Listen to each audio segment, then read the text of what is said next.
Instead of griping about the limitations and sniping at his bandmates, instead of destroying expensive guitars and amps like Pete Townsend, Jeff Beck thought maybe he could channel his frustration towards something more productive.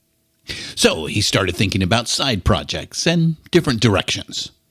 Just 22 at the time, he was mercurial, temperamental, kind of a pain in the ass, really.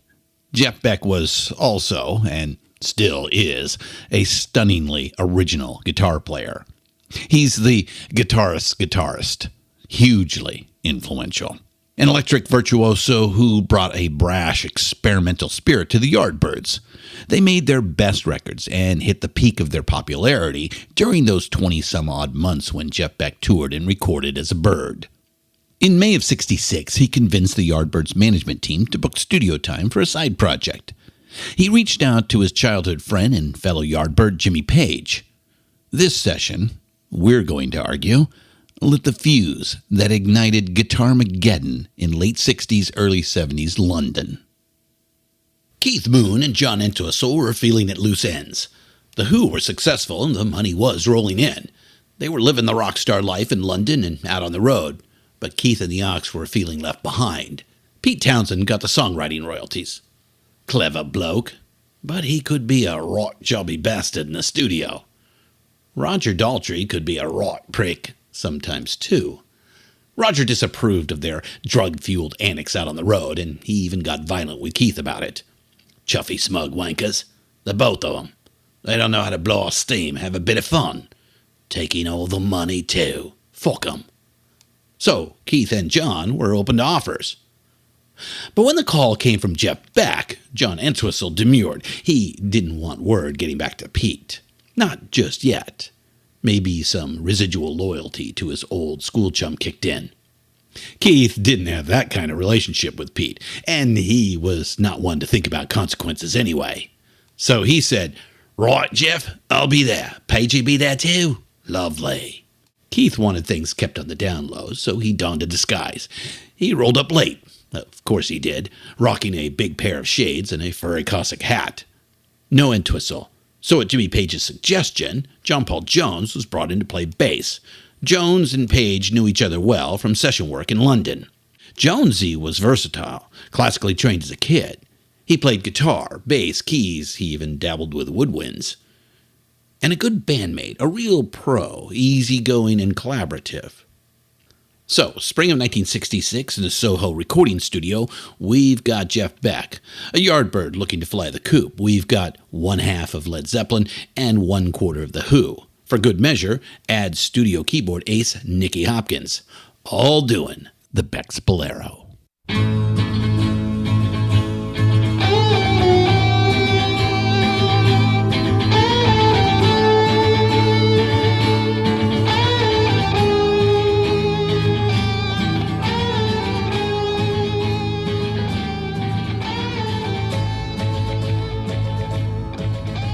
Now, we're not big fans of the muddy 1966 production.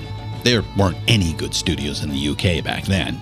Even the Beatles recorded in facilities that were years behind what was available in the States. It is what it is, so try to hear past that. There's a lot we can say about Beck's Bolero. It's a spiffy little piece, and the history behind it is really cool. We've linked to some good sources in the show notes. We want to zero in on that break at about 1:30. Holy crap, is it so good. Jeff Beck bursts out this crunchy descending riff while the rhythm section, Keith Moon of The Who and John Paul Jones of future Led Zeppelin, thunders along behind them. All right, here goes.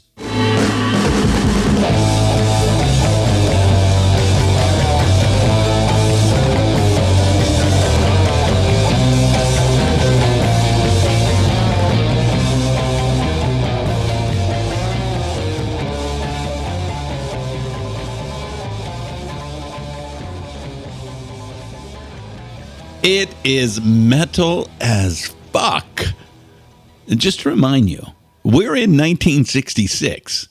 There are not a lot of things around that are metal as fuck. With that endearing aw shucks modesty he's so well known for, Jeff Beck likes to proclaim it the first heavy metal riff ever, and I came up with it. He's said that more than a few times in interviews. He's not wrong. It's as good a candidate as any. To reinforce the point, just look ahead about 10 to 15 years. Eddie Van Halen, Nuno Bettencourt, Steve Vai, all those heavy rock shredders from the 80s owe a big debt to Jeff Beck. They've all said as much, and you can hear it in their playing. So, sure thing, Jeff Beck. We'll co-sign your narrative. You were the first face melter, the first balls deluxe shredder, the first butt rocker and panty dropper with a six string. Make the horns up sign for Jeff Beck and Beck's Bolero, all you heavy-duty rockers out there. It was the start of something big. So, Beck, Page, Jones, and Moon, sitting around smoking and joking after the session. Someone, probably Beck, brought up the idea of forming a supergroup and how their respective bandmates and managers would respond if they did. That would go over like a lead balloon, someone quipped. More like a Led Zeppelin, Keith Moon quipped right back. Everyone had a good laugh, and the night continued. But the phrase stuck. Led Zeppelin. Great name. L-E-D Zeppelin. Jimmy Page filed that one away. The first in the flames. Get it started. It's fighting, and it's crashing. It's crashing terrible. Oh my, get out of the way, please. It's bursting into flames, and it's falling on the morning fast, and all the folks between it. This is terrible. This is one of the worst catastrophes in the world. Oh, it's like 400 or 500 feet into the sky, and it's a terrific crash, ladies and gentlemen. The smoke and the flames now, and the flame is crashing to the ground, not quite to the mooring mast. Oh, the humanity.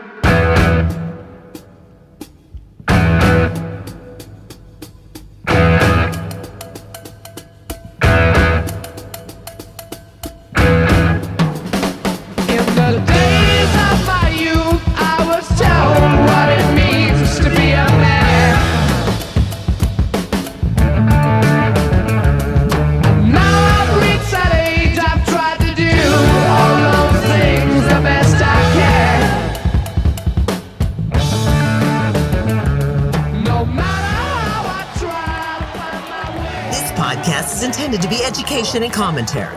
It will discuss adult themes and may use coarse language.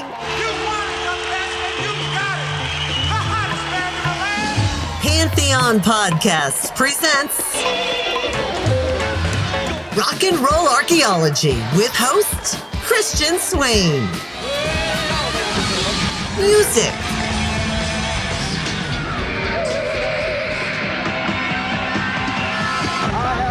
Culture.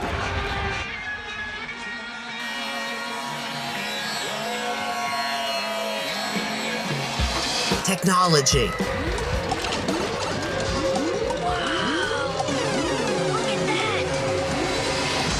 And rock and roll.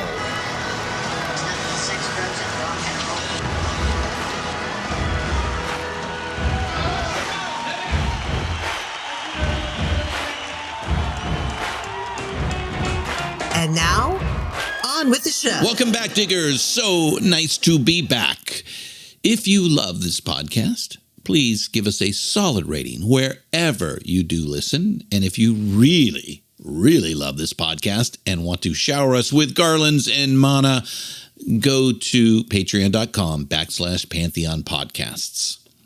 Yes, we are part of the global Pantheon Podcast Network, where music is the business and the business is the music. Okay, that is the news portion. Let me tell you a little bit about today's episode. The team has been very hard at work since we left you in Ohio, episode 20. We've got another big story for you. My writing partner, Richard Evans, our sound designer, Jerry Danielson, producer Peter Ferrioli, and myself are very happy about this episode. What? Why? Why as opposed to all the previous episodes? Well, because now we are getting into the music that we discovered as it was happening. These acts weren't just handed down to us. No, we bought a lot of these albums with our own hard-earned money, and we saw many of these acts in their heyday. And we ate it up. How could we not? It is one of the most dominant moments in rock and roll history. But even though we are now getting into our own timelines, as always, the research is king.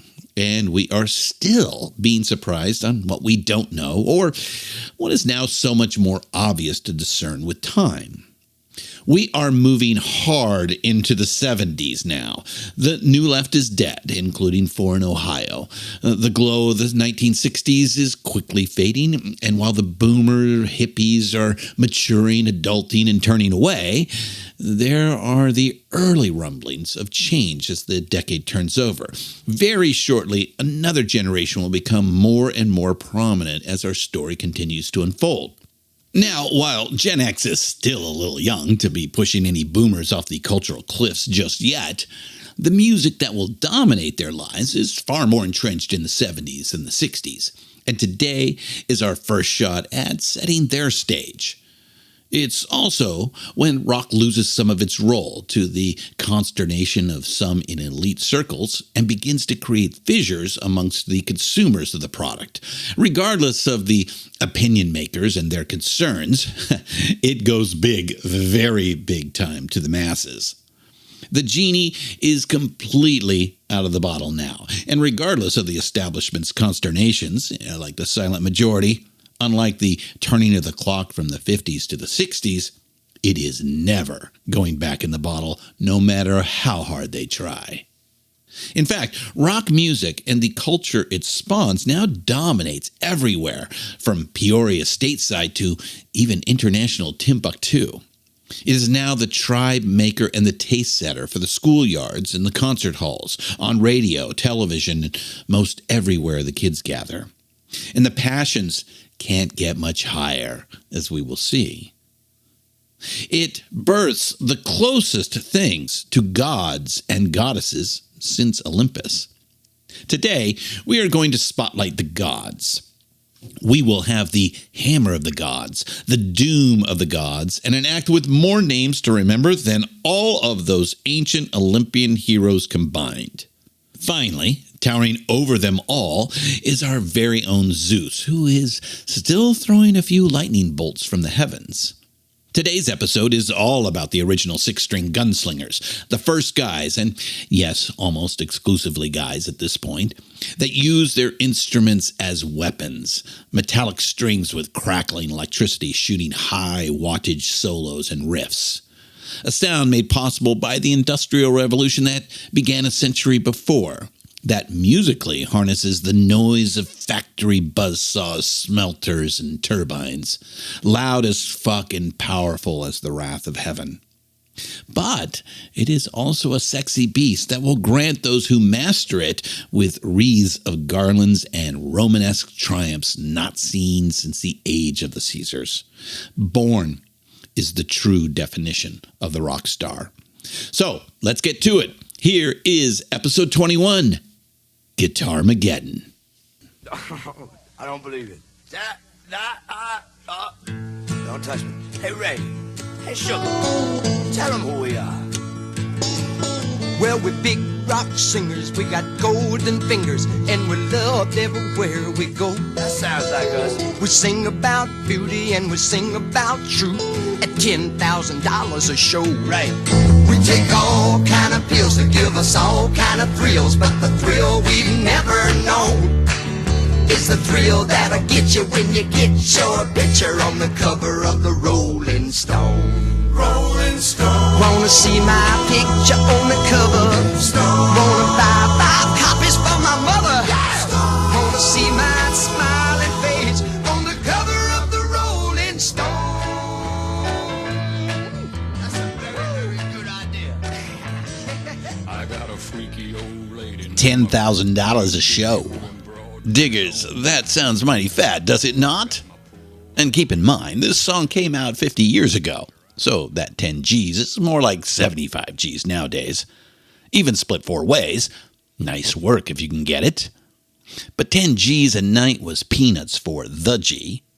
As Led Zeppelin rampaged across America in the early 70s, Peter Grant routinely secured 100, 200, 300 G's a night, sometimes more for his boys.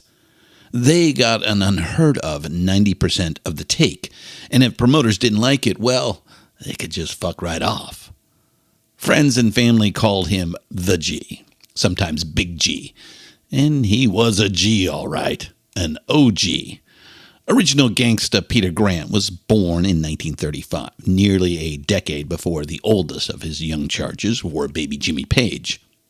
G was raised in modest circumstances. Mom was a secretary, Dad wasn't around. He was one of thousands of British kids evacuated from Greater London during the war, out to the countryside to protect them from German bombers. Maybe the G was scarred by the experience, who knows. He didn't talk much about his childhood. What's easy to establish is that Peter Grant grew up fast, tough, and self-reliant. By 15, Big G was out of school, on his own, a neighborhood tough guy working at a sheet metal shop. He was a big kid who became a big adult, and like some kind of British Paul Bunyan, he gets bigger with each telling. The oft-repeated legend is the G topped out at 6'5" and tipped the scales at 300 pounds. In reality, he was probably more like 6'2", and his weight would fluctuate up and down throughout his adult life.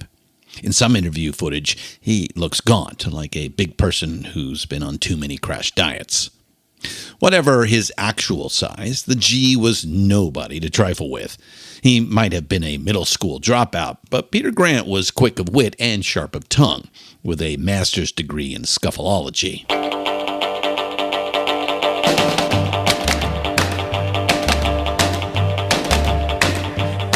Well, I want a lot of loving. Oh, well, I want a lot of hugging. So, baby, can't you see that you were meant for me? I want your loving. Yes, sirree. I want a lot. The Two Eyes Coffee Bar in Soho closed for good in 1970. It had a good run, almost 15 years, as a hip musical venue, one of those cool little places to catch a star on the rise or see an established artist drop in on a Tuesday night for an impromptu jam.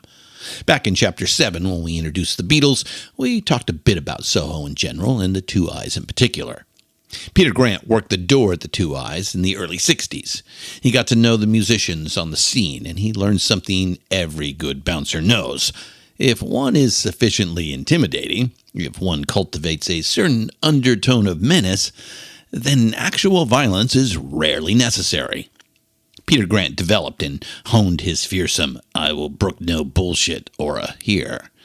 It was just as effective, if not more so, as his thick arms and his fast, strong hands.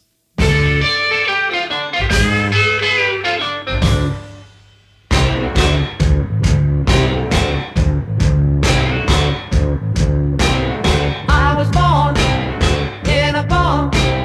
Mama died and her daddy got drunk. Left me here to die alone in the middle of Tobacco Road. Whoa, whoa, whoa. Grew up in a rusty shack. All I had was hanging on my back. Only you know how I loathe this place called Tobacco Road. But it's home. Some lads from County Surrey who called themselves the Nashville Teens. They had their one and only hit in 1962 with that rocked-up version of Tobacco Road. A decent cut. It was written by the country songwriter John Loudermilk, who copped the title from Erskine Caldwell's tragicomic novel about white trash Georgia. We've talked about it before. British kids in the late 50s and early 60s were straight-up bonkers for American culture and music. We appreciate that immensely. That's how we got the Beatles. But we don't fully understand it. Anyhow, the Nashville Teens were the first act Peter Grant managed. One suspects they pulled in less than $10,000 a show. From there, Big G Tour managed numerous other acts, including some top-tier folks like Chuck Berry and Little Richard. Over the next 5 years or so, he built a fearsome rep and learned his way around America. By '67, the musicians' grapevine in London spoke it loud and clear. Peter Grant takes care of his boys. Tour America with a G, and you'll get paid. What's more, nobody will fuck with you.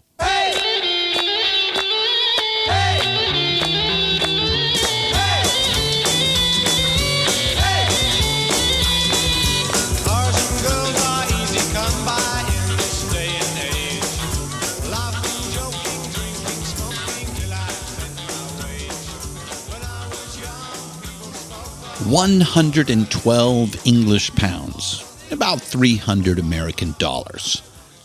That's how much each of the Yardbirds netted for the entirety of their U.S. tour in the summer of 1966. That iteration of the Yardbirds featured some real six-string firepower, with Jimmy Page and Jeff Beck sharing lead guitar duties. They opened for the Rolling Stones on one leg of the tour.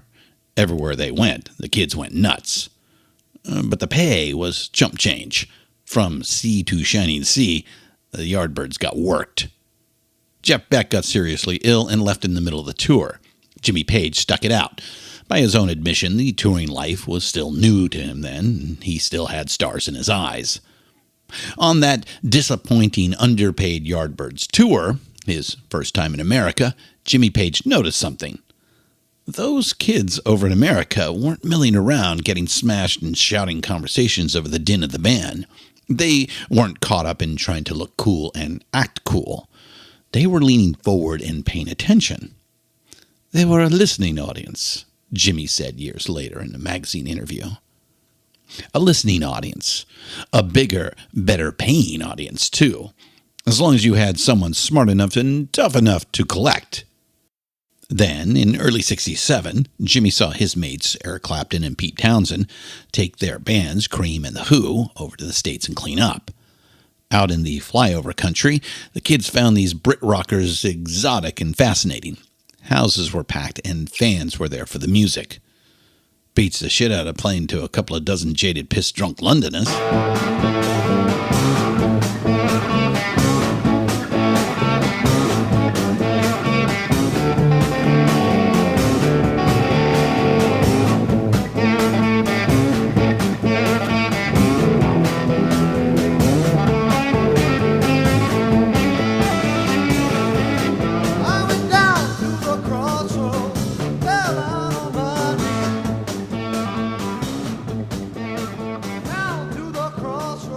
You could play on your own terms, too.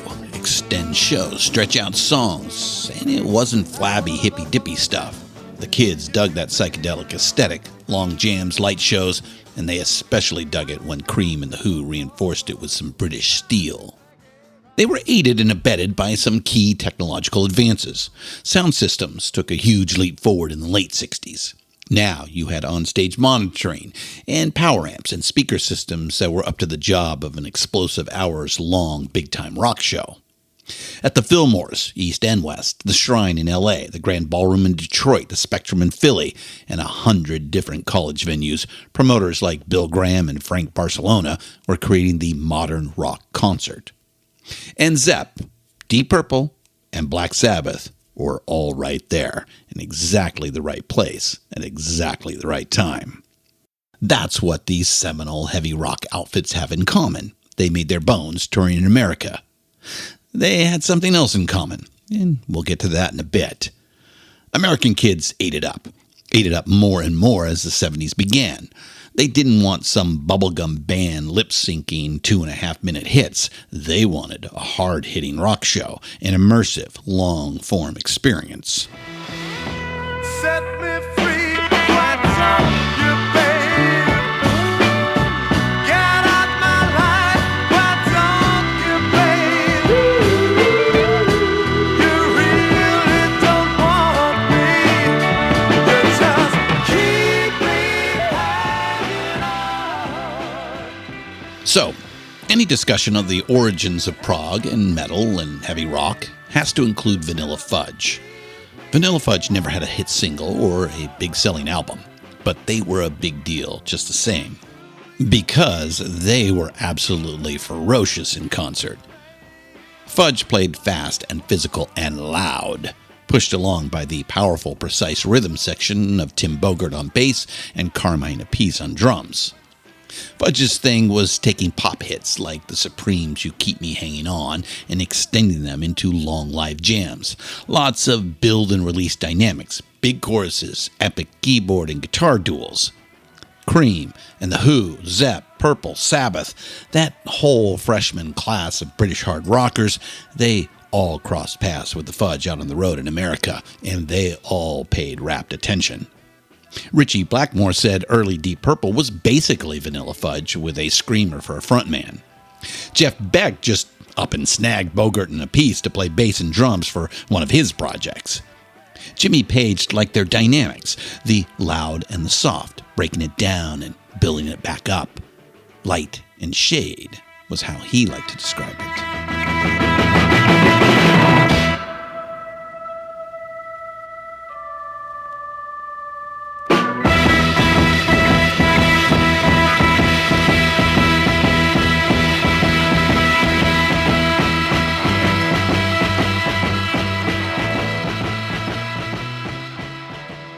But it could be rough and tumble touring in America.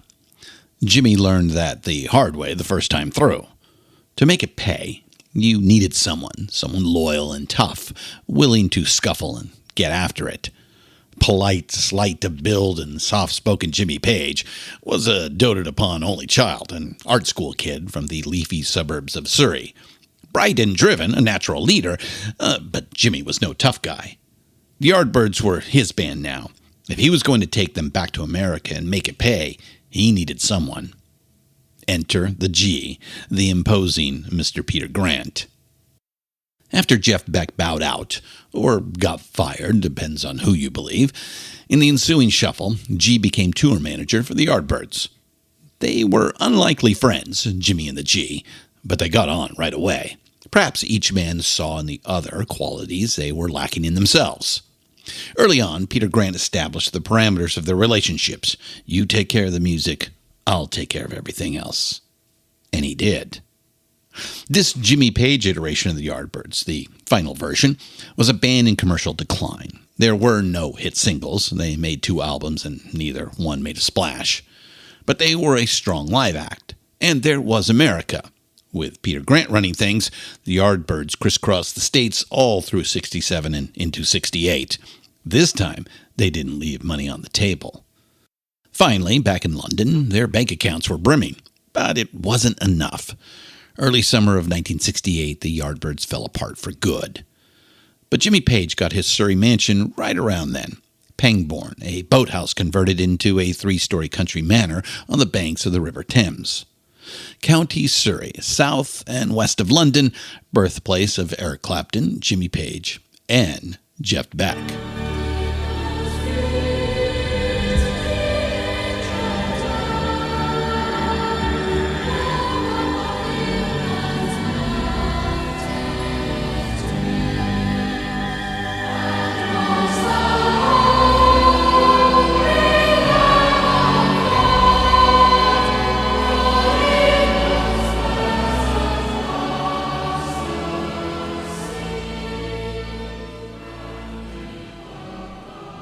Do what thou wilt shall be the whole of the law.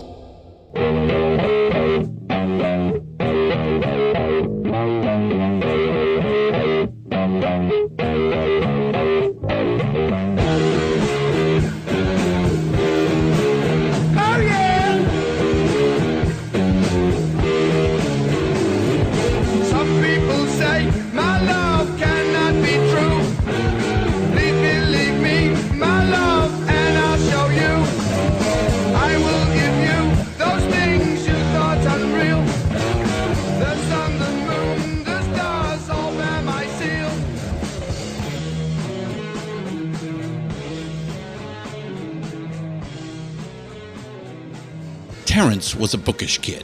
Not much for school, but he loved to read. Big reader. Like a lot of teens, he felt like an outsider. Disaffected. Drawn to the dark and the dangerous. Mum and Dad were Irish immigrants who put down roots in the sooty industrial city of Birmingham. Brummies. Solid folks. Practicing Catholics who cranked out 7 kids. Raised them all in a little row house in a grimy Birmingham neighborhood. in the shadow of the dark satanic mills that the poet Milton elided in Jerusalem. In later years, he described it as a happy childhood, thanks to his dad, who was what they call a grafter, North Country slang for a hard-working, uncomplaining type, working-class guy who works himself to death more often than not. Mom was smart and kind-hearted, a vegetarian. Young Terence became one too. More out of necessity than morality. The Butler family could only occasionally afford meat for dinner. Around 14 or so, his Catholicism lapsed. Around the same time, he discovered the works of the late Aleister Crowley, prolific author, cult leader, a notorious figure, hated and feared by the establishment. Just the titles were transgressive, outrageous, and catnip for a disaffected kid. The Book of Lies and Diary of a Drug Fiend. In our estimation, Crowley was a talented writer, but just another spiritual con man who used metaphysical babble to grift the gullible and get laid a lot. No different from an American TV preacher doing the Jesus hustle. Crowley just happened to suit up for the other team. Be that as it may, young Terence got pulled in. Crowley and H.P. Lovecraft, but also science fiction novels, horror movies, and the Beatles.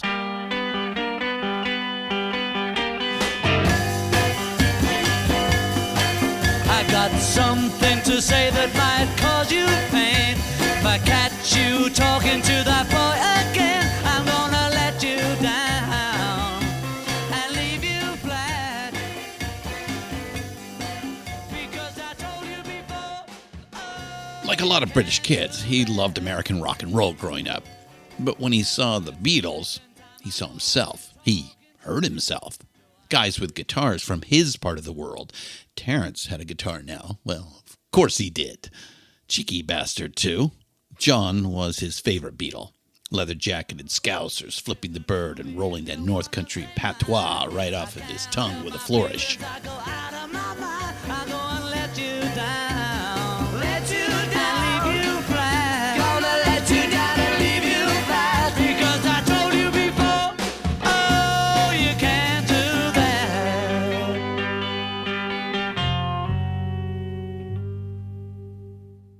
And then there is the matter of his nickname, Geezer. That's what he called everyone in school. Not a slight so much as a catch-all term, a placeholder like chap or bloke, or if you're over here in the States, dude. You geezers coming or not? Look at that geezer over there. By the time he was 8, the other kids just started calling him Geezer, and it stuck. Geezer Butler of Birmingham. In 1967, Birmingham, half a world away from San Francisco, and a whole galaxy removed from the Summer of Love. When and where 18-year-old Geezer Butler started his first band with another Brummie, fellow lapsed Catholic and fellow Beatles fan, John Michael Osborne got his nickname in grade school too. There were better singers out there in Geezer's estimation, but Ozzy was a mate from the neighborhood, and he had his own PA. Talked his dad into fronting him the bread for it, you know? And he had that it factor, Ozzy did. They'd known each other since school days in Birchfield Road. A theater kid, a ham and a show-off. And Ozzy could rattle and prattle with the best of them. Always switched on, never stopped bloody talking. So they called themselves Rare Breed, and they cooked up a repertoire of Beatles and Stones covers with some oldies sprinkled in, Chuck and Elvis, Chicago Blues. They did 2 shows total. But one of those 2 was with a band called Mythology. A couple other Brummies in that group, a solid drummer, and an interesting guitar player.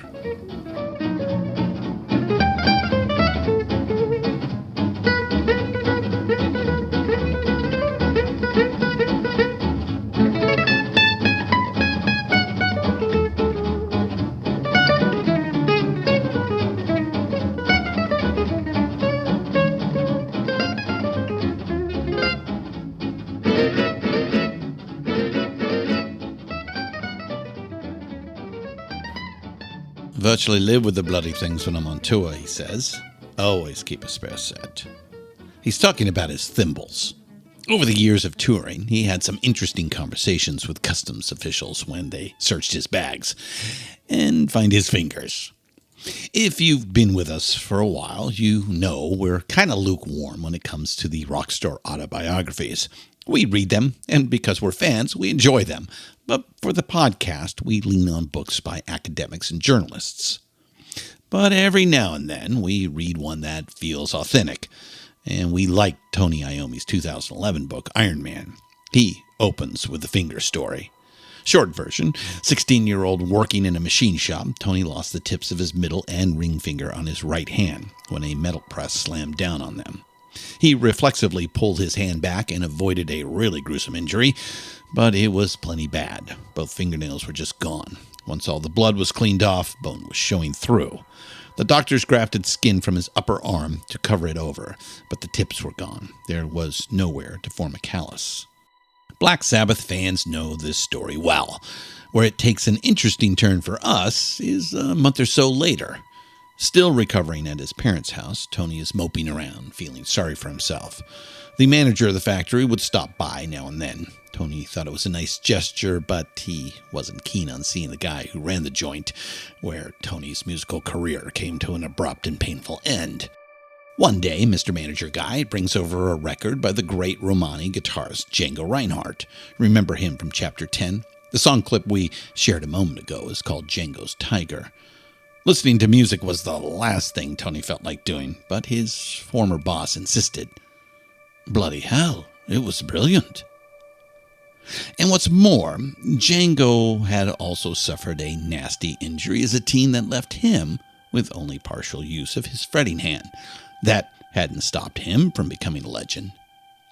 Tony is a left-hander, fitting for such a sinister-sounding guitarist. He allows that the sensible thing would have been to simply flip it over and learn to play right-handed. But he was already a few years in. Before the injury, he was right on the cusp of becoming a working musician. Starting over wasn't an appealing idea. So he came up with the thimbles. Well, they start out as thimbles. Tony cuts the bottom out and replaces the steel with a piece of soft leather, then uses medical tape to attach his prosthetic fingertips. And he modified his setup and his overall approach, tuned it down a step and a half to C sharp. That made the strings looser, and he started using lighter strings. At first, he used banjo strings.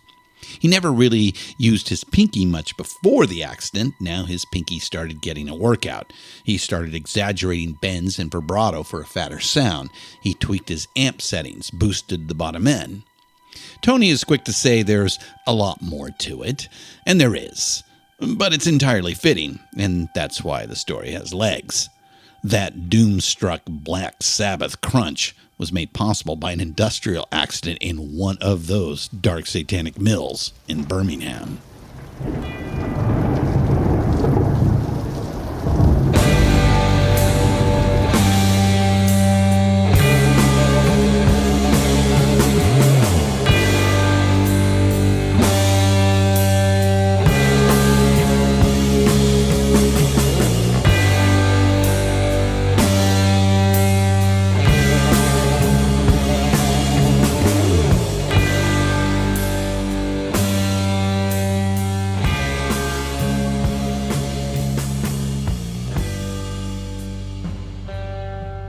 So mythology broke up, but Tony and drummer Bill Ward decided to stick together.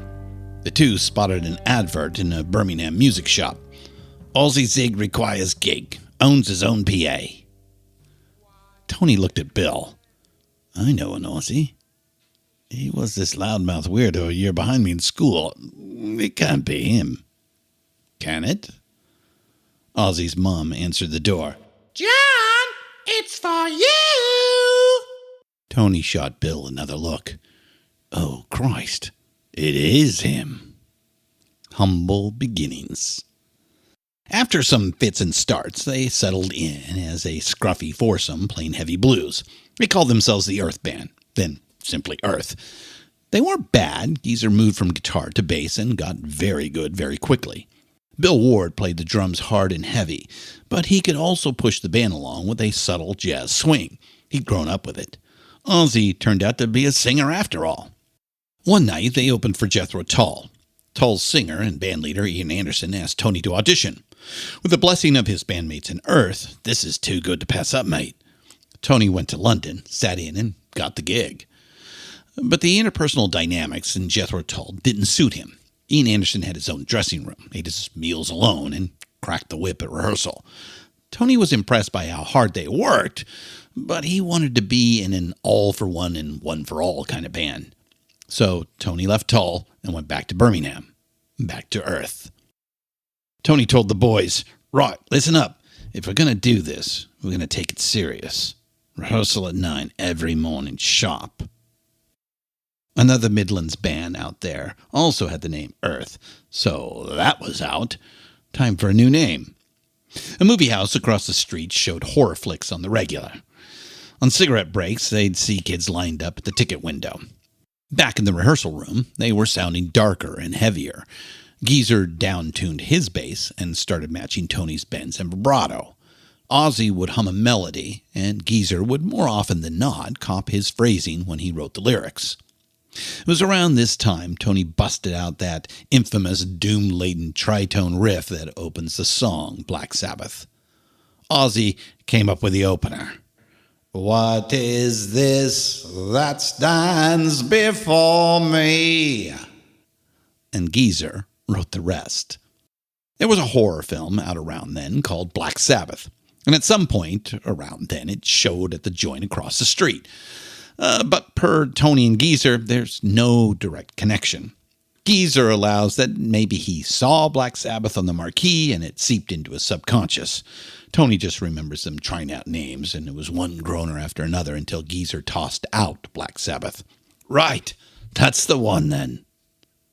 Black Sabbath, August 30th, 1969.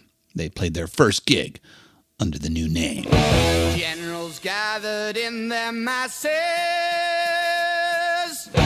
just like witches at black masses. Evil minds that plot destruction,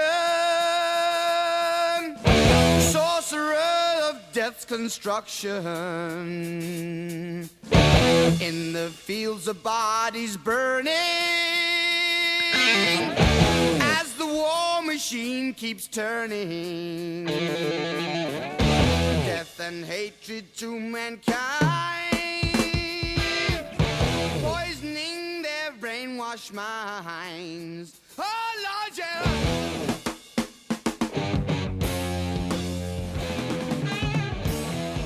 So that's a little of the Sabbath origin story. We've got places to go. Guitarmageddon is vast, diggers. It is vast. But before we go, two things about Sabbath that we really like, and that sets them apart from Zepp and Deep Purple. In their origins, Sabbath were not unlike the Beatles, four mates from the neighborhood. They developed well outside of London while everyone was looking the other way. Deep Purple and Led Zeppelin were, from their founding, professional enterprises. Zepp was a hybrid, two pros and two newcomers.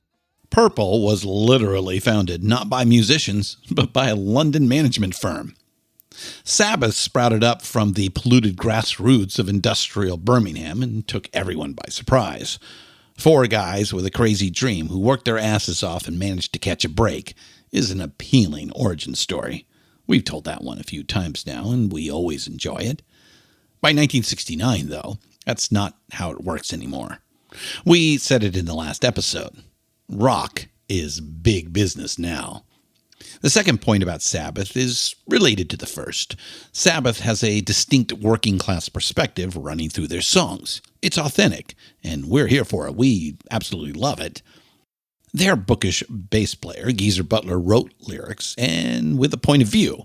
Zepp and Purple had lots to play, but not a lot to say. Sabbath did.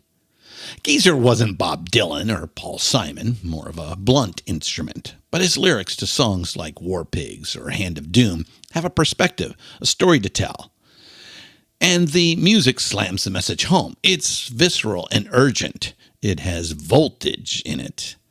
Butler's songs reference the dark side, but they are really cautionary tales. Geezer's telling the audience, beware of darkness, don't go down this path.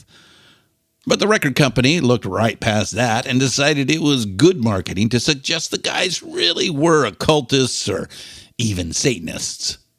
They didn't consult the band, they just sprung it on them with the artwork on the first album cover. It worked.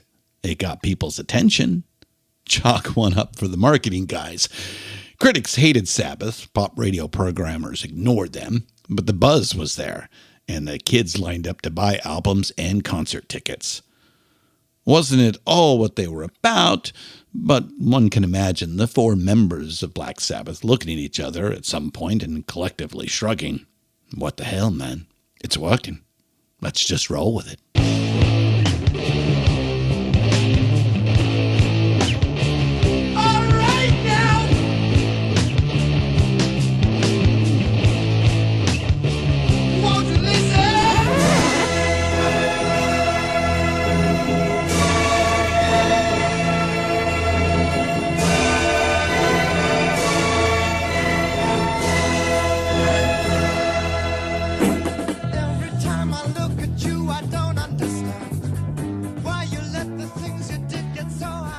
Smoke on the water or walking on the water?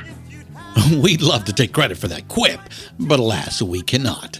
That's the journalist David Brin writing a profile of Deep Purple frontman Ian Gillan for the Jerusalem Post. So, yeah, we got a couple of hot takes about Jesus Christ Superstar, and it leads us to Deep Purple.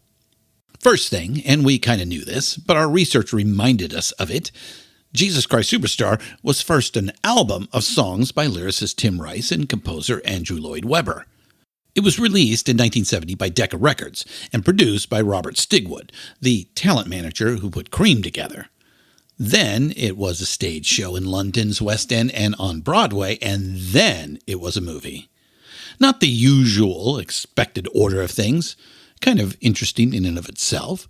And since Superstar was an album first, and Deep Purple frontman Ian Gillan sang the title role, well, it's kind of right in our wheelhouse.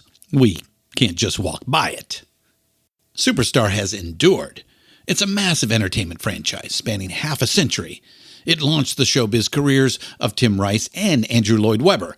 Love 'em or hate 'em, Rice and Webber have undeniably left big footprints on popular culture. And yet Superstar is very much an artifact of its time. It reflected a worldwide discussion that had been going on since at least the mid-1960s. Back in Chapter 15, we talked about John Lennon and his famously misconstrued observation that the Beatles were bigger than Jesus Christ. It was not a swipe at anyone or anything. It was just John making a world-weary, jaded observation about the bizarre nature of fame.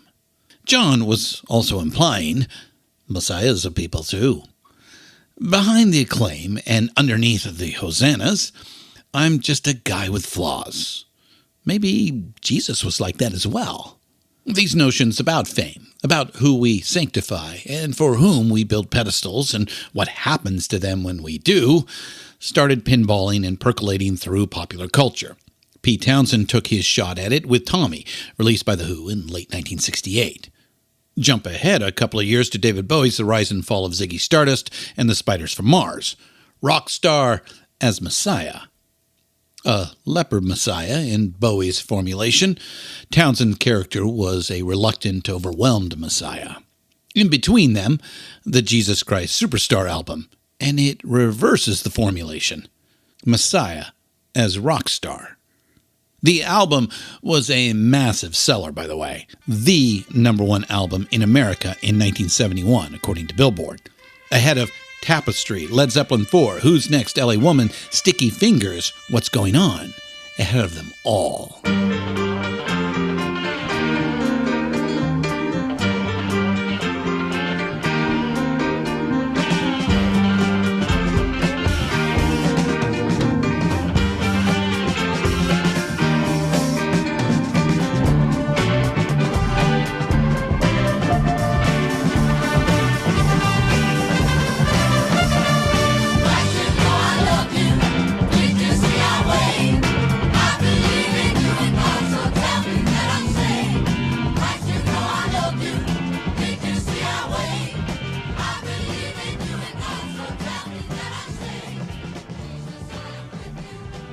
The use of Deep Purple frontman Ian Gillan in the lead role underscored the lyrical presentation of Jesus as a world-weary, cynical star, and collapsed the space between the secular and the religious icon.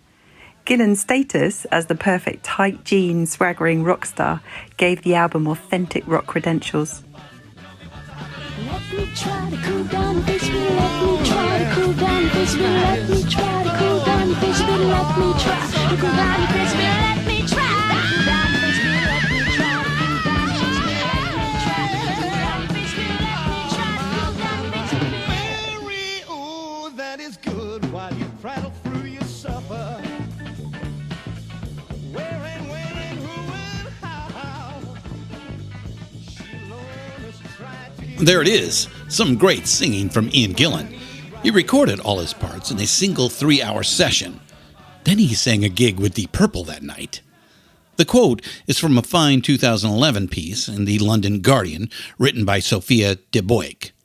Ms. de Boyck wraps it up with, Jesus Christ Superstar was about the pain and suffering caused to the individual by the dehumanizing effect of fame. Showing the superstar ultimately rejected, beaten and killed made the point that the more the celebrity is glorified, the more their humanity and dignity is diminished. 4 decades on, this observation is as relevant as ever. well stated. And file that idea away. It's going to come up again near the end of this chapter.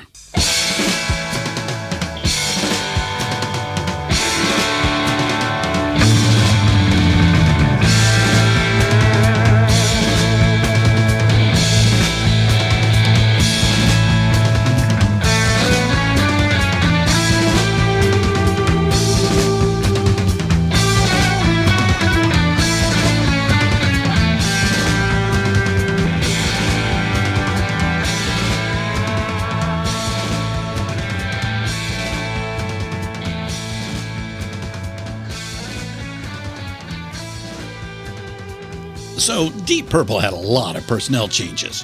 We'll talk about the Mark II lineup with Ian Gillan and bassist Roger Glover, the band that put out Machine Head and Made in Japan. Ritchie Blackmore on guitar, John Lord on keys, and Ian Pace on drums were the constant in the band from its inception through 1975 when Ritchie left to form Rainbow. These three guys were monster players. Blackmore and Lord were innovators who incorporated classical influences, and we think Ian Pace should get more props as one of rock's great drummers. We mentioned Vanilla Fudge up top, and they're one of the first jam bands ever. We're into Deep Purple now, and they're one of the best ever. By jam bands, we mean groups like Phish and the Grateful Dead, obviously, and present-day acts you can go see on the summer festival circuit like Humphreys McGee or String Cheese Incident. What they have in common, their studio albums, while good, don't quite do them justice, the Grateful Dead being a very notable exception. We're not talking about groups with a lot of message or depth to their songwriting. The songs are vehicles for fist-pumping sing-alongs and extended build-and-release instrumental jams with lots of dueling and trading off. It's all about the live show, and we love the live show, so, of course, we love the jam bands. It's neither coincidence nor accident that Purple's best record by far is Made in Japan, a chronicle of their 1972 shows in Osaka and Tokyo. It's a banger, one of the great live albums of all time, and it's a no-kidding live album, no overdubs or edits.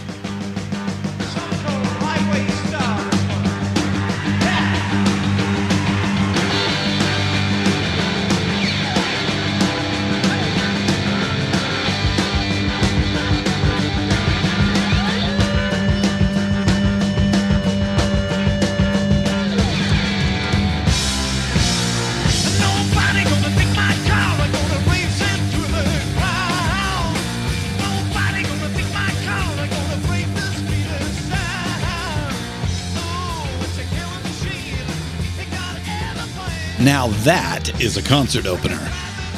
Out of the unholy trinity of proto-metal bands, Purple, Zepp, and Sabbath, Deep Purple was the last one admitted to the Rock and Roll Hall of Fame.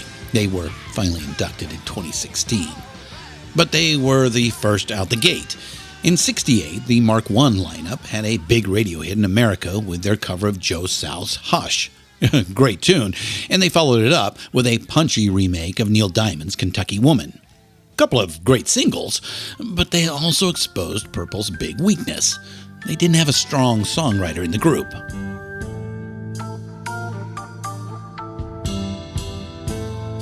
Sweet child in time, you'll see the line that's drawn between good and bad.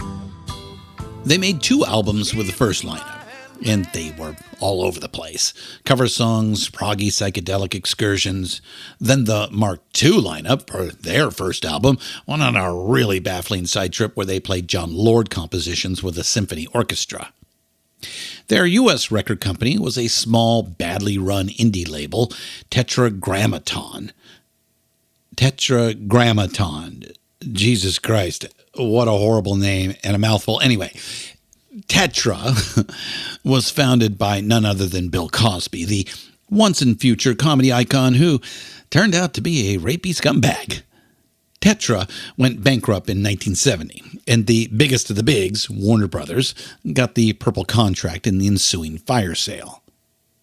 Album number 4, Deep Purple and Rock, came out that year on Warner. In our view, it's the first Purple album that shows some real promise. Lots of jamming and dueling, but it's got songs. Gillan and Glover weren't exactly Lennon and McCartney, but they wrote and arranged. Fireball came out the following summer to big sales in the UK and America. In late 1971, the boys took a break from the road and, for the first time, set aside a block of time to write and record an album.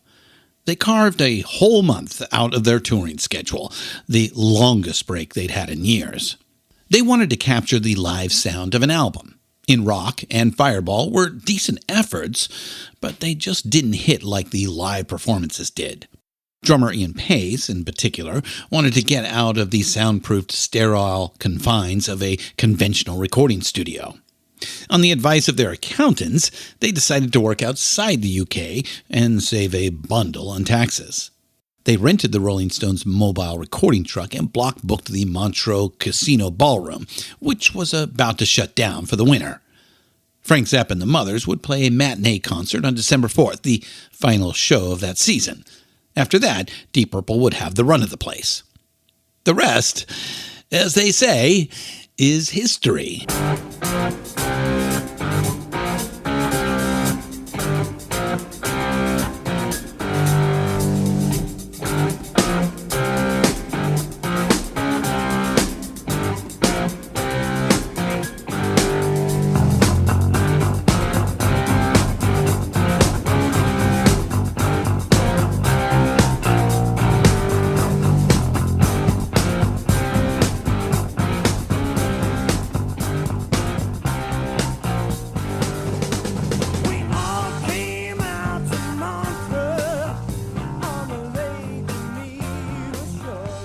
We're going to leave it here. The story behind the song has been well told elsewhere. But 2 things about Smoke on the Water. One of them very cool and one of them not cool.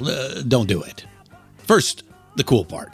Ritchie Blackmore has long said that his iconic opening riff is inspired by the opening bars of Beethoven's Fifth Symphony. Give the Fifth a listen, and sure enough, you can hear it.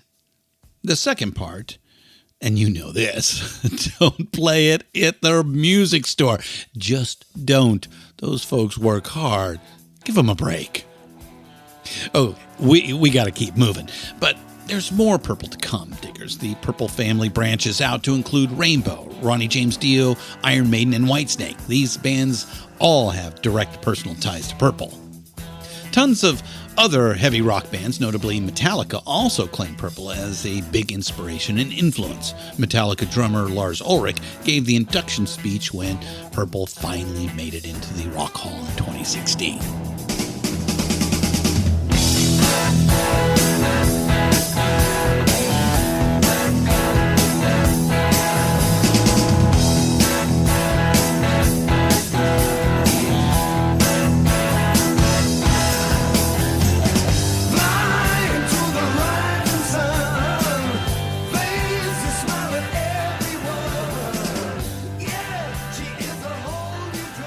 So let's shift gears a bit and move from talking about great live acts to talking about great fans, specifically metal fans. They are the best. Passionate, engaged, and informed, argumentative as hell, and we can barely keep up with it, but we love it. We identified Beck's Bolero as a key moment in the evolution of heavy metal, and we stand by that, even though we probably will get brigaded on social media about it. Jeff Beck originating in heavy metal, come on now. What about Blue Cheer or Iron Butterfly? I like smoking lightning, heavy metal thunder. What about Steppenwolf, who literally coined the phrase heavy metal thunder in Born to Be Wild? Oh, what about Dick Dale and his fast, distorted surf guitar songs? Or late 50s, early 60s bluesmen like Albert King and Buddy Guy with their fat riffs, heavy distortion, and screaming guitar solos? Yeah, you get the idea. There will be cogent, fact-based arguments backing up every passionate assertion, threads and subthreads, point and counterpoint. Here's a quote from a great piece on the metal fan site Gauntlet.com. Heavy metal is dazzlingly complex. It's like several musical languages overlaid one on top of the other, resulting in one of the most complex forms of modern music. Heavy metal fans, in turn, are among the most informed, selective, and discerning music critics, holding their artists up to an extraordinarily high standard. We are completely on board with every assertion there. We're now 50 years on from the early origins of metal. It's become a vast, complex ecosystem of subgenres and regional scenes all around the world. And it's powered by fans, the best fans. Horns up once again, all you metal munchers out there. We love you.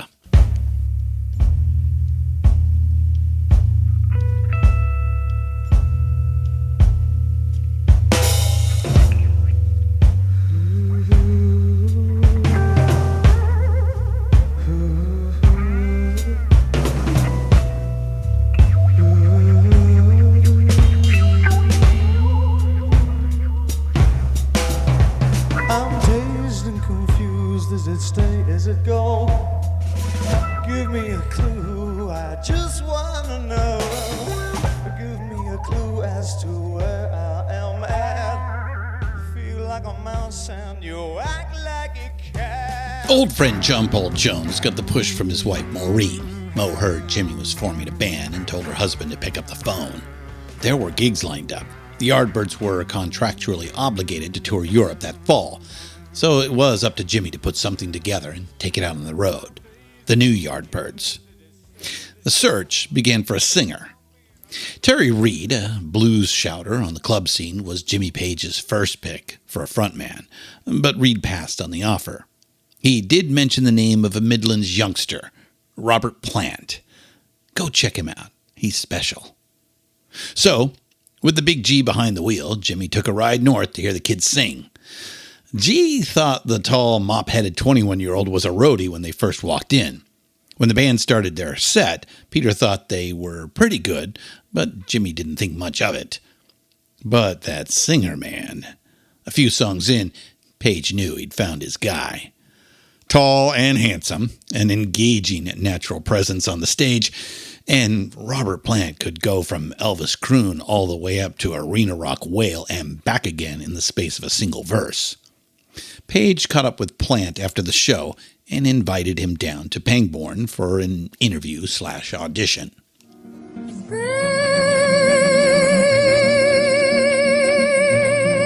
I'm gonna leave you. Tell you when I'm gonna leave you. Leave you when our summertime, summer comes around. Robert brought a Joan Baez album with him. He loved her version of Babe, I'm Gonna Leave You, written by Ann Breeden. On the album, it was incorrectly credited as traditional, arranged by Joan Baez. Plant wanted Page to hear it, share his thoughts. Jimmy knew the song well. In fact, he'd been cooking up his own arrangement for a while now. The purpose of the visit, of course, was to share music, establish compatibility within it, and hopefully establish a friendship. And to this end, Babe, I'm Gonna Leave You turned out to be the key link. Jimmy too loved the song and had intended playing it to Robert. A symbiotic concurrence that helped Robert pass the audition, if that was what it was, with flying colours. That's from No Quarter, Martin Power's 2016 biography of Jimmy Page. Page and Plant also shared a fierce love for those amped-up, tough-sounding Chicago blues, that Chess Records sound. We talked about it quite a bit in our first few chapters.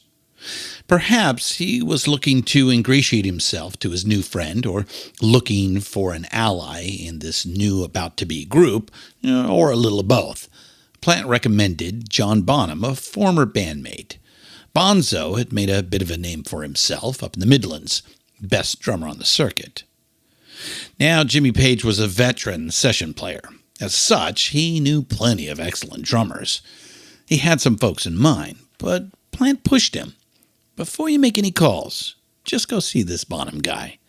So Page and the G took another ride north. Here's Martin Power again. A veritable explosion of a man who could be heard several streets away without the benefit of a PA. John dominated his Ludwig kit in a way Jimmy had never seen before. In the course of the next few days, Jimmy and Peter Grant pursued John Bonham like a besotted lover. When they discovered the drummer had no phone at home, some 30 telegrams were sent to his local pub in an effort to woo him into the group. They came together at Pangbourne to rehearse as the New Yardbirds. They started cooking up a set to play in Europe. I should have quit you, babe, long time ago. I should have quit you and went on to Mexico.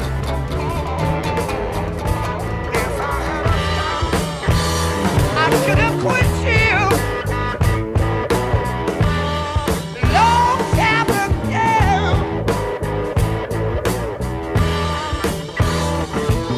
Oh, yeah, long time ago.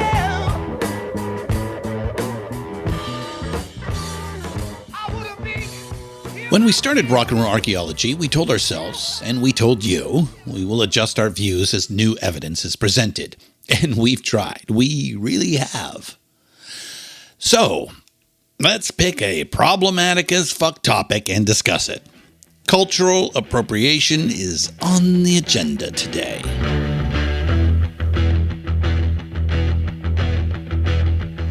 You need cool air, baby, I'm not fooling. I'm gonna send you back to school, way down inside. Honey, yarning, and I got money. Baby, you look so sweet and cunning. Baby, way down inside. Woman, you need love. Woman, you need love. You got to have some love. I'm gonna give you some love. I know you need love. You just got to have love.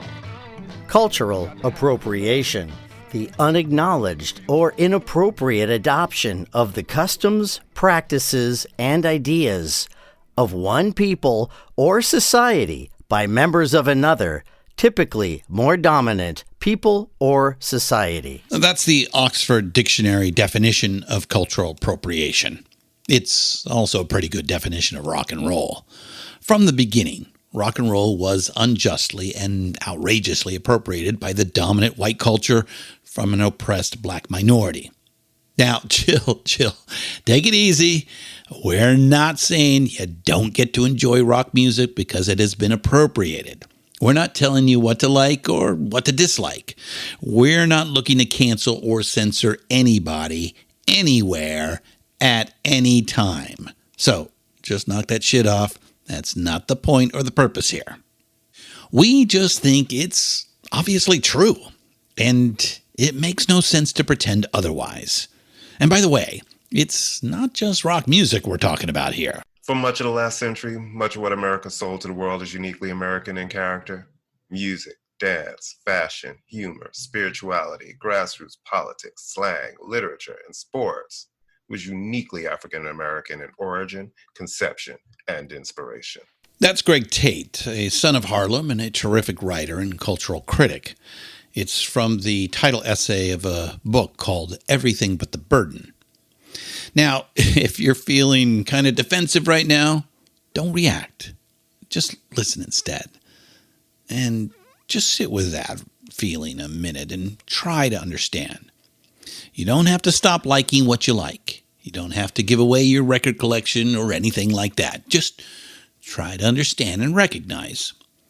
When it's acknowledged, when you give the props and share the wealth, then it starts moving away from being something unjust, and it starts to become something more benign. It starts to become homage, influence, tribute, learning about and building upon the work of those who've come before, and nobody has got a problem with that. All right, now let's head back to London and talk about one of the most notorious and wildly successful cultural appropriators in all of rock history. We'll kick it off with a quote from one of our favorite rock writers, Stephen Hayden, writing for Grantland.com. It's true that Zeppelin was unscrupulous in its thievery. It's true that Zeppelin's early records occasionally present a troubling, yet electrifying and therefore doubly troubling, blackface parody of the blues. Okay, now for a somewhat half-hearted defense of Page and Plant. From the first rehearsals at Pangbourne, it was clear to everybody that they had a monster on their hands. A few gigs in Europe as the new Yardbirds confirmed it. Jimmy Page was just 24, but he was already a music industry veteran. He'd been around a few times. His partner Peter Grant, even more so. When they saw an immense opportunity present itself, well, of course they seized it. We don't fault anyone for that. So the boys hit the road, and Jimmy would carry around the master tapes with him. Wherever they got a chance to book a studio for a day or two, they did. The first two Led Zeppelin albums were recorded on tour on their days off, and they were released about 9 months apart. That's a very, very hard-working rock band, and they kept it going like that for 3 more years. And they were a brand new rock band, 2 veterans and 2 newbies contending with an incredible onrush of demand, the very definition of overnight success. They needed material, so Jimmy Page grabbed it where he could. We don't condone it, but we do understand it. He lifted from himself. Dazed and Confused and Over the Hills and Far Away are both reworkings of tunes Jimmy did with the Yardbirds. And he lifted from others. Next thing we'll point out, Zeppelin co-opted and appropriated songs, sure enough, but they did put their own stamp on them. That dirty, sexy middle section of Whole Lotta Love, that gigantic build and release arrangement of Babe, I'm Gonna Leave You. Original work, and it's stellar, magnificent. And they did get better about appropriation as Zepp moved forward. The third album opens with Immigrant Song. It's wholly original, and it's a killer. They opened shows with it for the next several tours. Listen to the version that opens How the West Was Won, live at the Los Angeles Forum in 1972. Just a balls-out musical rampage. These guys could be so powerful. Zepp 3, by the way, is kind of an underrated album. Well, if anything by Led Zeppelin can be called underrated. It's a transitional kind of record, a bit different. We actually like it a lot. Not as bombastic or as derivative as the first 2. Quiet and contemplative at times. Lots of light and shade on that one. And Jimmy Page's production, the big drum sound, making full use of the stereo field, the way he layers guitar tracks, was groundbreaking, brilliant. That's true of all their recordings. But even their masterpiece, the untitled 4th album, you know, the one with Black Dog and Rock and Roll and Stairway to Heaven, that one, Zeppelin 4 has uncredited appropriation on it too. When the Levee Breaks closes out the album, and it's a crusher of a song. Again, we fucking love it. It's also an uncredited remake of a Delta Blues record by Memphis Minnie. And that gets us to our last word on this subject. Sometimes it's not what you do, but how you do it. And that's our problem with Zepp. They were hardly the only rock band to appropriate the Delta Blues, and they paid the royalties, big checks with lots of zeros, and they corrected the songwriting credits. But only years later, and after a ton of lawsuits, Furthermore, there's this nonchalant, I don't know what all the fuss is about attitude that we've seen and heard a lot from Jimmy Page, and to a lesser extent from Robert Plant.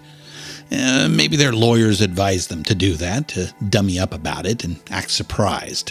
Whatever, it's still a shitty look.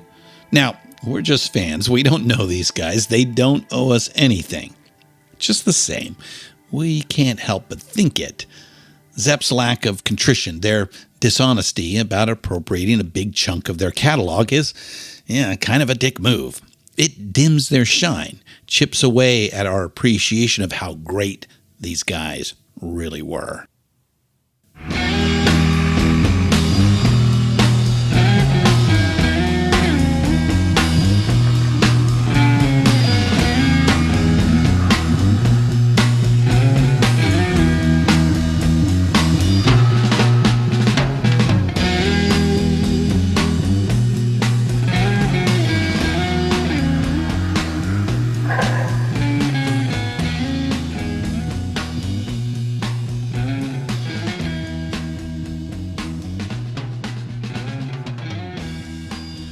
They had closed out 1967 with 63 shows in 66 days. Then straight into the studio. Not in London, but this time in New York, at the newly opened record plant. The Jimi Hendrix Experience had been recording on days off here and there at different recording studios in the UK. 6 months of that, and they were nowhere. So in January of 68, they set up shop at the record plant, only the second artist to cut an album there. 9 months and about 9 million takes later, those sessions produced Jimmy's masterpiece, his final studio album, Electric Ladyland, released in October of 1968. Here's a quote from the review at Consequence of Sound's website. It's Ladyland that feels like the locus, the main junction of where much of music's future spurred from. The extended, stereo field spanning breakdown in the epic length 1983 A Merman I Should Turn to Be forecast the world of jazz fusion and prog as heard through the Mahavishnu Orchestra and King Crimson. The proto-metal scene was built from the raw materials found in the overdriven pummeling and the psychedelic inquiries of Voodoo Child Slight Return.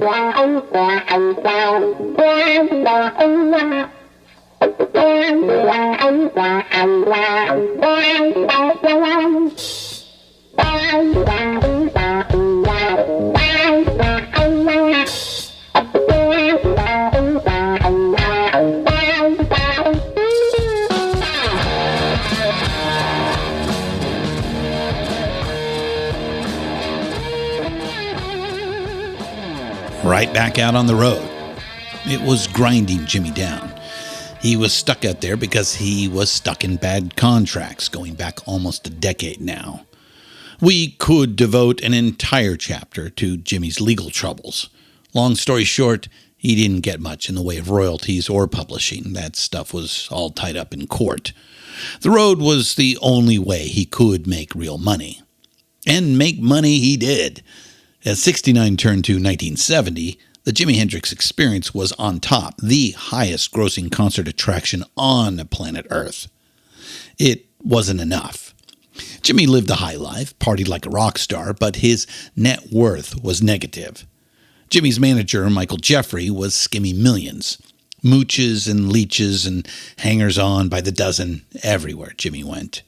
Paternity lawsuits, a drug bust in Toronto, astronomical hotel bills, his own lavish spending on clothes, travel, presents for favored groupies, booze, and drugs. Michael Jeffrey and Jimi Hendrix were building a studio in Greenwich Village, and Electric Lady Studios was a money pit, way behind and hideously overcost. It opened, finally, in August of 1970, but only after the two partners borrowed $200,000 from Warner Brothers to complete it.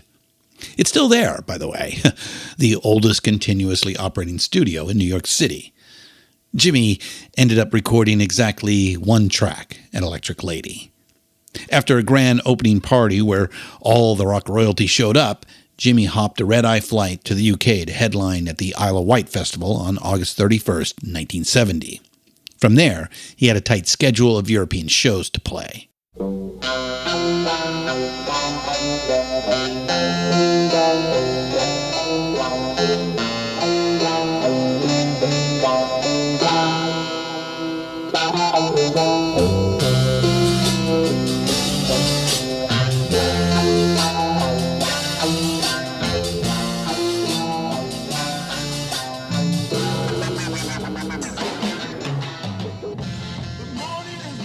Richie Havens ran into Jimmy backstage and was shocked at how ill he looked.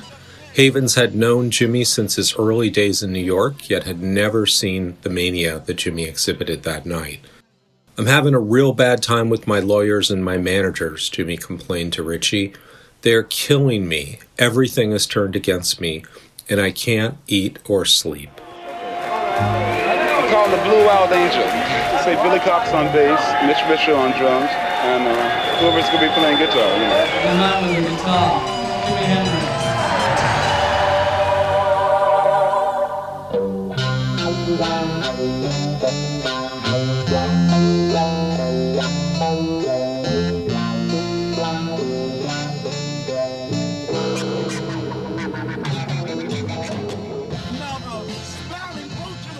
That's a quote from Charles Cross, author of Roomful of Mirrors, a biography of Jimi Hendrix, published in 2005. We used his excellent book as the primary source for our discussion of Jimi in both this chapter and back in Chapter 12. The Blue Wild Angels, Jimi Hendrix, Billy Cox, and Mitch Mitchell, took the stage about 2 a.m., 5 hours late. In a bizarre foreshadowing of This Is Spinal Tap, chatter from the walkie-talkies used by the concert staff was picked up and amplified by Jimmy's array of Marshall amps. It kind of worked on Machine Gun, made the song sound even more ominous, but mostly it was just annoying. Right before going on stage, Jimmy split his pants. The cold, damp air kept knocking his guitar out of tune. The band rallied, though, and the show was picking up steam and headed for a big finish when someone launched flares onto the wooden awning 30 feet above the stage, setting it ablaze. Security guards rushed on stage and escorted the band away, and the Isle of Wight show ended in chaos and confusion. Some stupid with a flare gun. What the fuck is up with that? Was shooting flare guns at concerts like a thing in the early 70s? Ugh. Well, we digress. 15 hours later, the Jimi Hendrix Experience took the stage in Stockholm. Jimmy had a rabid fan base in Scandinavia, but the show was sloppy and lackluster. The next night, September 3rd, 1970, Jimi Hendrix played his penultimate concert at KB Hallen in Copenhagen, Denmark. Before that show, a young fan, a pretty young model and actor named Kirsten Neffer, offered Jimmy a brief respite at her mother's house. Kirsten's mother gave him some homemade soup, and for the first time in weeks, Jimmy got a long spell of uninterrupted sleep. Upon awakening, he ate a big spaghetti dinner with Kirsten's family before heading out for the show. The Copenhagen show was straight fire, the best Jimmy had played in months. When Mitch Mitchell asked Kirsten what she'd done, she credited a good night's sleep and her mother's soup. Jimmy went back to the Neffer home to tuck in some more home cooking, and again that night he slept like a log, straight through to the morning. Over tea, he asked Kirsten to accompany him to the next few shows in Germany, but she passed. She had a film to shoot.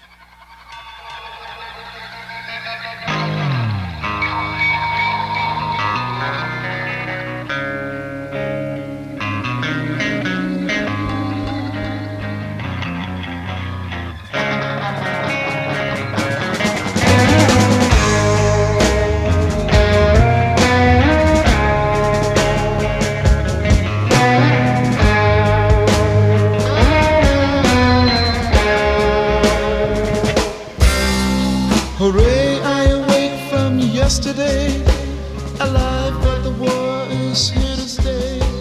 So my love, Katharina, and me desire to take a last walk through the noise to the sea. Jimi Hendrix played his final show on Sunday, September 6th, 1970, at the Love and Peace Festival on the German island of Fehmarn. The Love and Peace Festival was anything but. It was marred by violence between police and gatecrashers, and a large contingent of Hell's Angels terrorized the crowd inside the festival.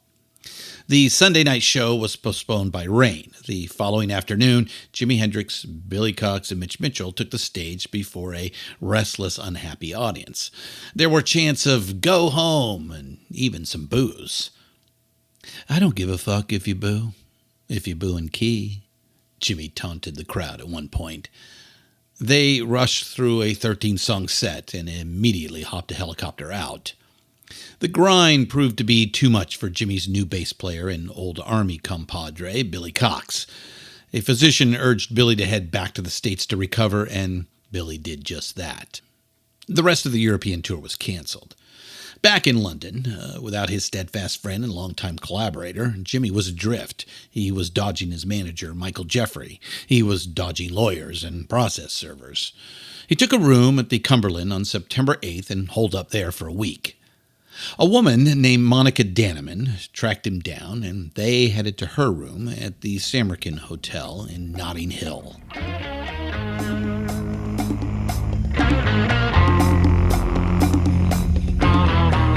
Here comes Dolly, dang girl, her love so heavy, gonna make you stagger. Dolly, dang girl, she drinks the blood from a jagged edge. A drink of it.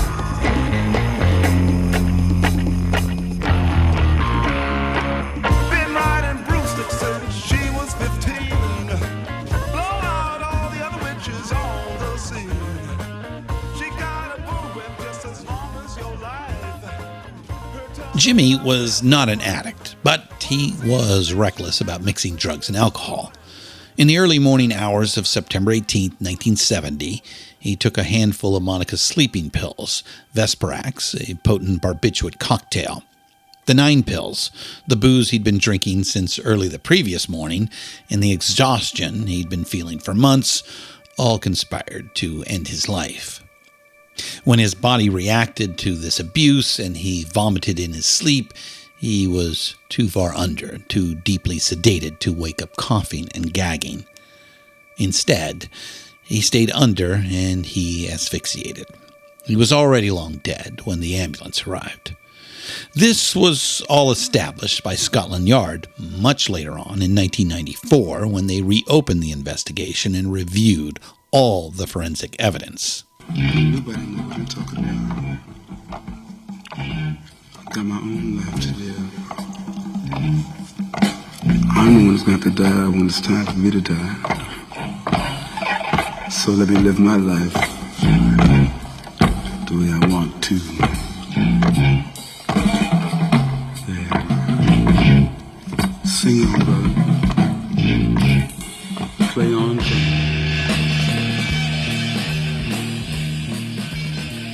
So like we said about halfway through, Guitarmageddon is vast, diggers. It is vast. We can't wrap our arms around all of it, but we do have a few takeaways. First, Jimi Hendrix, the late lamented godfather of heavy rock. Rock that centers around the guitar, that celebrates blazing virtuosity on that instrument. Brought to the public via the long play album and the arena scale rock show. 70s rock. Yes, we've argued that Jeff Beck lit the fuse. Cream were also pioneers. Cream's biggest hit, Sunshine of Your Love, was Eric Clapton's tribute to his new friend, Jimi Hendrix. And Jimmy got a lot of his performance ideas from watching Pete Townsend and The Who. And of course, as we've discussed today, Zepp, Sabbath, and Purple pushed it along. But Jimi Hendrix just towers over all of it. He was the best of us, said Jimmy Page.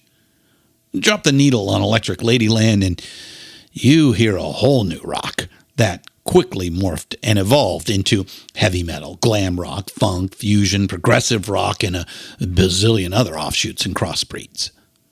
Expanding on that, here's the Rolling Stone writer, David Fricke, from a piece about Jimmy's induction into the Rock and Roll Hall of Fame in 1992. It's a fine article and worth quoting at length. Every hard rock and heavy metal band from Anthrax to ZZ Top owes great depths of inspiration and often direct influence to the Jimi Hendrix experience. Echoes of Hendrix's blues power resonate in the playing of Robert Cray and the late Stevie Ray Vaughan. Likewise, his absorption of jazz concepts and rhythm ideas into his own music later bore fruit in the jazz fusion movement of the 70s. The 70s funk sound popularized by Parliament Funkadelic, the Ohio Players, and the Isley Brothers was a direct product of Hendrix's controversial marriage of glitzy, suggestive showmanship, and freaky down-home soul. Prince's songwriting, like Hendrix, is a vibrant tug-of-war between the spiritual and the sassy, and the orgasmic scream of his guitar is unapologetically Hendrix. Which leads us to our next takeaway. The Guitarmageddon explosion reverberated way beyond the 70s, all the way up to the present day. Far more than any other movement or genre within rock music. Metal, heavy rock, jam rock, pick your label. It's got legs. It changes and grows, continues to reinvent itself, and it sticks around. Still with us and still going strong. And the whole time, it's been powered by fans, while being ignored and put down by the critics and the elite opinion havers. A few more words on Jimi, our final take. His career lasted just 4 years. He put out a total of 3 studio albums, but nobody left a bigger footprint on popular music. We hope we have made that case in this chapter and back in chapter 12. And you know, over the span of rock history, something like 75 years now, from the early precursors to the present day, there are some sad stories, but none sadder than that of Jimi Hendrix. This miraculous generational talent, and yet his death was this mundane, sordid little tragedy, just a silly and preventable accident. Some like to put a romantic or mythic spin on it, that he suffered and died for his art or something like that, or he was this beautiful shooting star who flamed across the sky. Okay, that's fine. Think of it that way if it helps you process it emotionally. But come on, get real. Jimi Hendrix didn't die for his art, and there's no magic or transcendence here. He was worked to death by greedy assholes. He gave his life for mundane, grubby commerce. The way his business affairs were handled was a fucking crime. We think it's totally fair to say the stress and exhaustion from that, in no small part, ended up destroying him. And then Jimi's death kicked off decades of bitter legal fights over how to divide up his estate. Of course it did. It was 2015 before Jimi's adopted sister, Janie Hendrix, settled with brother Leon Hendrix. Leon got a one-time payout. The amount was undisclosed. Janie got control of the estate. It didn't end it completely. Janie and Leon continued to squabble in the media and sometimes in court over licensing the Hendrix name. But we want to be able to say something positive about this whole depressing shit show. So here goes. Since taking control of the estate just a few years ago, Janie Hendrix and her team have done a very nice job of curating and releasing Jimi's work to the public. Jimi loved to jam, and he loved to roll the tape, so there's a sizable archive of unreleased work. When we dug into our research, we were very pleasantly surprised. Since 2018, a bunch of undiscovered gems, alternate studio takes, jam sessions, Hendrix concert performances have been released. In some cases, they've digitally cleaned it up and enhanced it. But again, they've done a nice job, kept it true. So there's your good news. Lots of old but new Hendrix music out there now, and it's authentic Hendrix. It's thrilling stuff, and we just recommend the hell out of it. JimiHendrix.com or any of the big streaming services.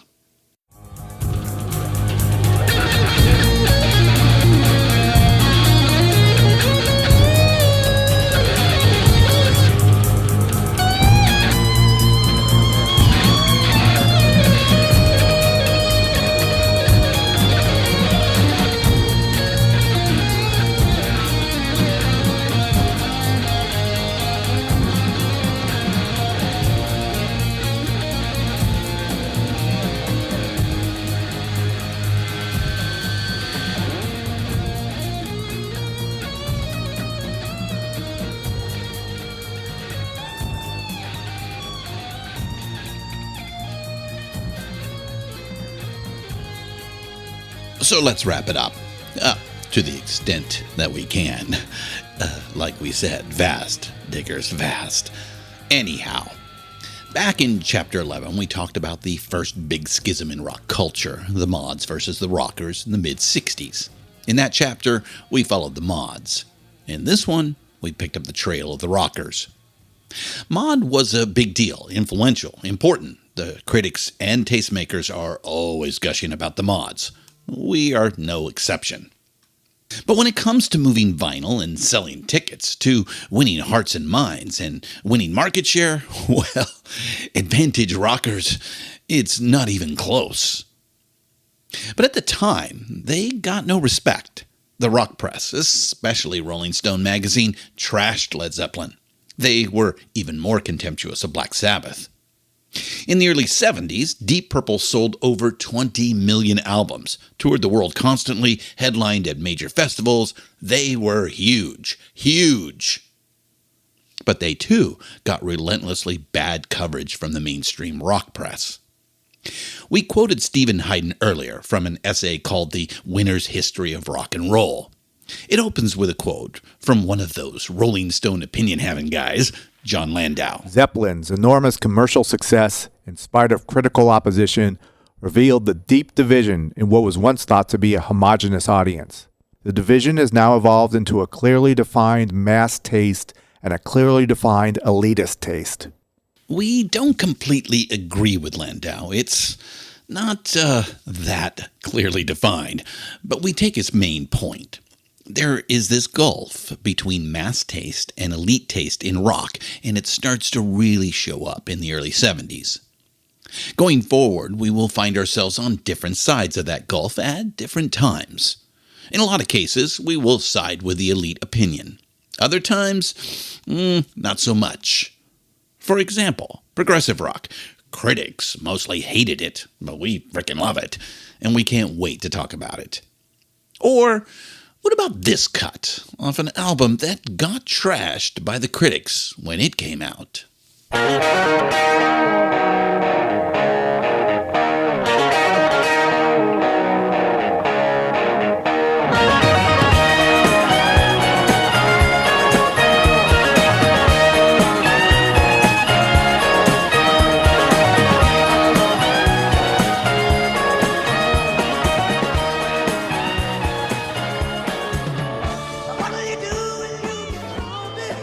Now that we're firmly in the 70s, the post-Beatles era, a lot of what we will be doing is documenting different genres and scenes.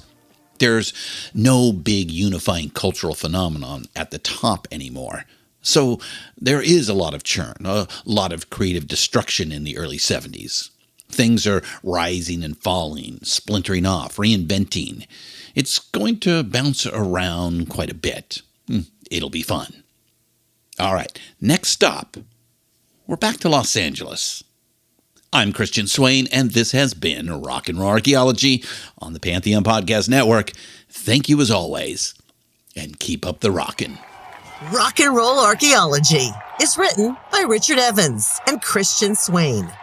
Produced and hosted by Christian Swain. All sound design and incidental music by Jerry Danielson at Busy Signal Studios. Find all of our shows, notes, and links at pantheonpodcast.com. All songs can be found for purchase or streaming wherever you get your great music. Please pick up these amazing tracks. Contact us on social at Pantheon Podcasts on Facebook and Instagram. Tweet us at Pantheon Pods.